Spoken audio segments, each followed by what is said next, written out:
Kamakailan ay in-interview tayo ni Boss Julius Babaw at nagbenta ako ng trophy kay Boss Toyo.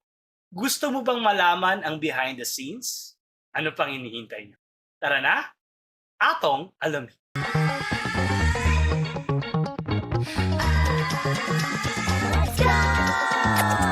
What you wanna do, baby? It's on you. What you wanna do, baby? It's on you, baby. What you wanna do? It's on you. Bago tayo magsimula sa ating kwentuhan, nais ko munang pasalamatan ng aking kaibigan na si Biggest Vlog. Yan, si Biggest Vlog. Thank you very much. Please follow niyo po siya sa kanyang mga social media accounts. Yan. Pa-review sa akin or may gusto kayong ibigay sa akin at mapasalamatan ko kayo, message nyo lang ako. Higit doon sa aking Facebook account, Atong Redillas. Mag-message kayo doon kung may gusto kayong ipa-review sa akin. O tara na, magkwentuhan na po tayo. Ang pag-uusapan natin ngayon ay ang behind the scenes sa interview with Julius Babaw. Simulan po natin yan dun sa nag-message sa akin, si Ma'am Beng. Si Ma'am Beng po ay yung taga-contact o yung coordinator po ni Sir Julius Babaw, si Ma'am Beng Canon. Minessage niya ako kung pwede daw akong interviewin. Tapos sabi ko, okay lang naman. Tapos sabi niya, sa bahay nyo gagawin yung interview. Parang, siyempre nung sinabing sa bahay, dahil nga merong sakit yung nanay ko sa bahay, na nasa baba po siya, at yun nga, medyo hindi po ayos ang bahay namin, medyo nagdadalawang isip po ako sa interview. At saka mahihiyain po ako nahihiya ako. Hindi ko alam, baka wala, parang kasi maliit lang po yung bahay namin, tapos ang nakakahiya doon baka madumi. In other words, nahihiya lang talaga ako kay Boss Julius. No? Pero nung sinabi niyang may TF, pumayag na po ako. Ang pera! Actually, nung sa libing po ni Tita Matutina, habang nandun po sa wake, paulit-ulit, nakaloop po yung interview ni Tita Matutina with Boss Julius Babaw. And siyempre, ang tagal ko doon, mga 3 oras, 4 na oras ako doon. So paulit-ulit yung video. Kaya naisip ko, okay na rin magpa-interview para kung sakali man, katok. Ayoko po, kung sakali man, meron na rin papanoorin yung mga tao kapag nawala ako. Ang morbid. So pumayag po ako, pero hindi naman automatic. Hindi naman automatic yung interview. Mga after 2 weeks pa. After 2 weeks yung interview. Today po, habang ginagawa ko po to ay April 11. Oo, so yung interview matagal na po, March pa. Nakalimutan ko na yung date ko. Tapos, syempre, ang oras ay 11 o'clock ng umaga yung interview. Syempre, nagpalinis naman ako ng bahay. Naglinis din kami ng bahay. O, syempre, nakakaya kay Boss Julius. Pero wala nang magawa kasi magulang po talaga kasi nga nasa baba po yung nanay ko. Doon po siya natutulog at kailangan malapit kasi siya sa CR. At yun nga, malapit siya sa lahat. So, doon po siya sa baba. Hindi na rin po siya kasi kayang umakyat ng hagdanan. So, nung dumating po si Sir Julius, totoo yun, actual shot yung unang dating niya. Pero alam ko lang naandun sila. No? At yun nga, yung una medyo kinakabahan pa po ako eh. Alam niyo ang unang kaba ko doon? Ang unang kaba ko ay baka walang manood. Nakakahiya kay Sir Julius. Baka in-interview niya ako paglabas sa YouTube, walang manood, nakakahiya. So yung isa po yun sa mga kinakabahan ko. But maraming salamat po sa lahat ng nanood. As of the moment, 1.1 plus million na siya eh. 1.1 million. So kahit pa paano, hindi naman tayo napahiya kay Sir Julius. Marami pong nanood. Maraming salamat po. Yun po talaga yung isa sa mga kinakatakot ko. Tsaka, ano ba namang sasabihin ko doon? Ang tagal ko na pong hindi artista. So, nung yung una, inikot po muna ni Sir Julius yung mga trophies and all, na nakakatawa kasi nagjo-joke lang naman ako nung una na ibibenta ko kay Boss Toyo. Joke ko lang po yun eh. Tapos sabi ko, 150 bundle. Sana tinaasan ko na kaagad. Kasi nung nagpunta tayo kay Boss Toyo, 150 talaga nabili. Anyway, o yun. So nung tapos po nung umikot na po si Boss Julius sa bahay, yun meron na kami parang pre-interview. Kasi nagse-set up pa po si Kuya Romeo, yung pong kapatid ni Kuya Julius, siya po yung, taga-ayos ng setup.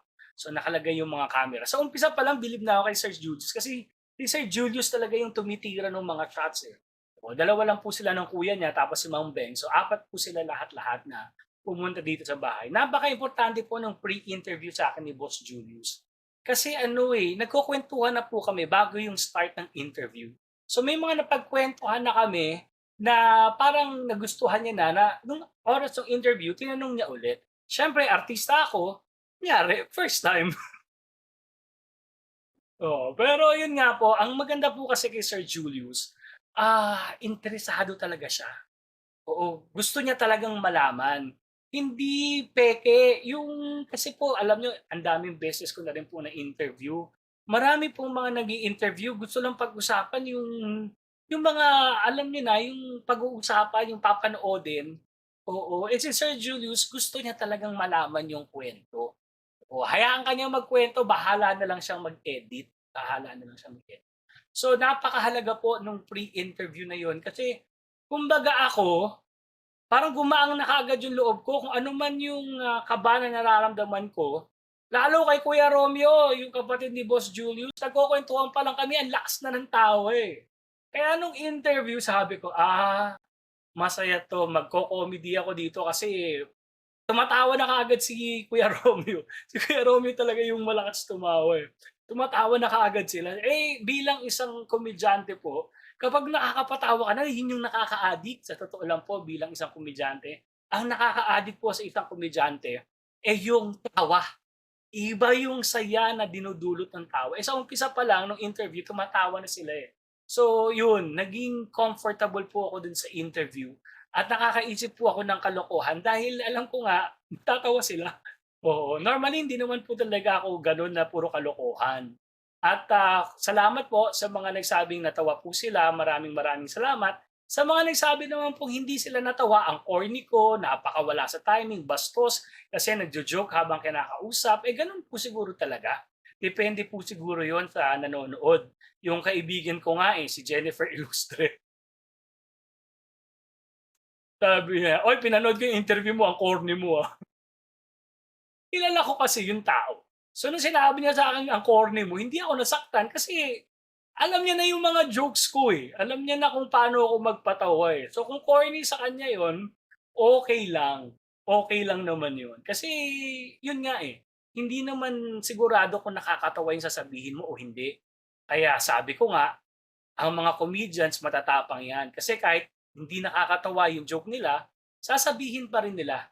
Oo, hindi din naman namin alam, kasi ang hanap lang naman talaga namin yung masarap na tawa.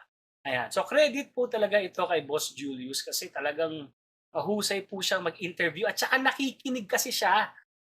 May mga nag-i-interview kasi po, hindi sila nakikinig, naka-ready na sila sa next question. Una-una, hindi sila nagmamadali. Oo, ang tagal po ni Boss Julius dito, dumating po siya ng mga 11:30, tapos umuwi po sila mga 5 o'clock na. So gano'n kahaba yung interview. Alam niyo, ang dami pang naputol do'n sa interview. Halimbawa ililinaw ko lang. Hindi lang hindi po may part po na na-cut, hindi ko alam kung bakit na-cut yung part na yon. Siguro may conflict of interest, pero of course I highly respect Sir Julius. Kasi kaya ako sinabing si Vic Soto ang gusto kong maging presidente, kasi gusto ko si Vico ang kanyang chief of staff. Hindi pa kasi puwedeng maging presidente si Vico, pero that part was cut. Marami pa pong na-cut na part, siguro kasi bastos. Oo, pero alam niyo po habang kumakain po kami ng lunch noon, sobrang sarap po nilang kakwentuhan. Talagang tawa kami ng tawa. Oo, kaya si Sir Julius parang ano pa, talagang, "Sige lakad tayo sa labas." Oo, lakad-lakad kami dun sa labas. Ang saya po nung interview at, talagang memorable, one for the books 'no. At, hindi ko po akalain na gano'n din magiging kaganda ang panonood po ninyo kaya maraming maraming salamat po. Binasa ko po yung mga comments ninyo at, ito po ay sadyang nakakataba ng puso. Oo, talagang ay, tuwang-tuwa po ako. 'Wag naman sanang heart enlargement, pero talaga nakakataba po ng puso, oo. At sa mga nagtatanong kung may diabetes talaga ako, meron po akong diabetes talaga. At yung tungkol sa ED, totoo po yun. Ah, Gano'n, eh, oo. Pero I'm trying to be healthy. Medyo nagda-diet na po tayo. Tapos nun, it's Boss Julius po 'no. Si Boss Julius din ang nag-communicate kay Boss Toyo. Una, joke-joke lang pero sa tingin nakita siguro ni Boss Julius na mukhang kailangan ko talaga yung pera kasi nga nakita niya po yung sitwasyon ng nanay ko. So nakita niya na, baka kailangan talagang ibenta nito yung mga trophies niya. And so yun, pagkaalis po nila after 5 or 5 hindi, after mga 30 minutes po, nag-message po sa akin si Miss Beng na yun nga, good to go ako tomorrow, Saturday. Friday yung interview, Saturday with Boss Toyo. Nung sinabi yun, parang natulala din ako, eh. Oo, tapos nagpunta pa nga akong mall nun, tapos napaupo ko sa isang upuan lang sa mall tapos napatitig ako. Hindi ko alam 2 oras na pala ako nakatitig. Hindi ko alam kung ibebenta ko yung trophy ko o hindi. Pero yung final decision was with my son. Sabi ko, benta na lang natin.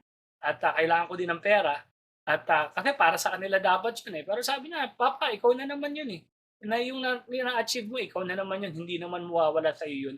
Hindi naman kailangan ng trophy. Although syempre, bigay sa akin yun ng Itbulaga. It was very hard po na to let go of the trophy. Ngayon, maraming nagko-comment na bakit daw parang binarat ako ni Boss Toyo.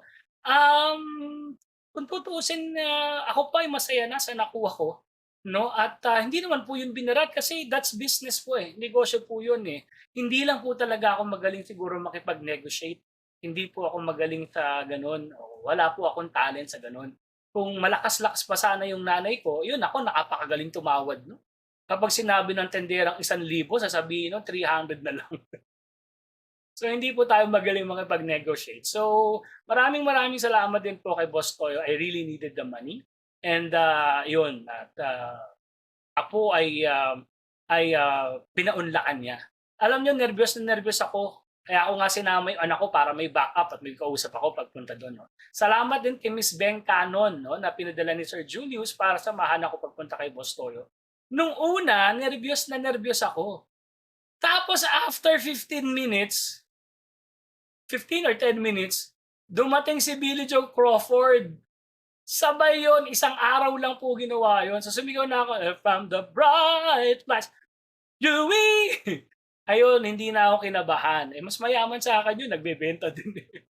Kaya kung mapapansin niyo yung video, mas unang kinunan yung video ko bago si Billie Joe. So gumanti lang yun si Billie Joe sa akin na sa mga kalokohan. So, syempre, si Billie Joe, bata pa kami noon, magkasama na kami noon, tropa kami noon.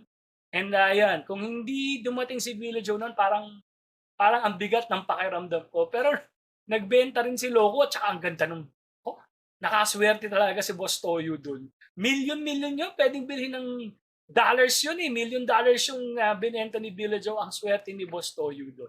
No, but yun nga, so maraming salamat po sa lahat ng nanood. Ngayon, marami ding nagsasabi kung paano daw nila ako matutulungan doon sa interview. Sige na nga, nahihiya ako pero andito na po. Eto na yung ano ko. Kayo. Ito na po yung aking mga QR code. So kung gusto niyo po akong tulungan, maraming salamat po. Ayan. At yun nga, maraming salamat kay Boss Julius, sa inyo pong lahat na nanood at promise gagawa na ako ng mas maraming video. Likely may alam niyo na, may pinagdadaanan lang po tayo. Pero hopefully, kapag maraming nanood nito, ay gagawa pa tayo ng maraming video. Ang next topic siguro ay pag-uusapan natin yung tungkol sa mahal na araw at tungkol sa graduation. Kaya abangan niyo po yung mga next video. Ay nako, maraming salamat po. Oo, tandaan niyo, sa inyong manggagaling ang inyong ikagagaling, sa inyong magmumula ang inyong kasasama. Sabi yan ni Rod Navarro. Ayan ha, baka may mga katanungan kayo na kailangan nyo ng kasagutan. Ano pang gagawin natin? Tara, atong alamin.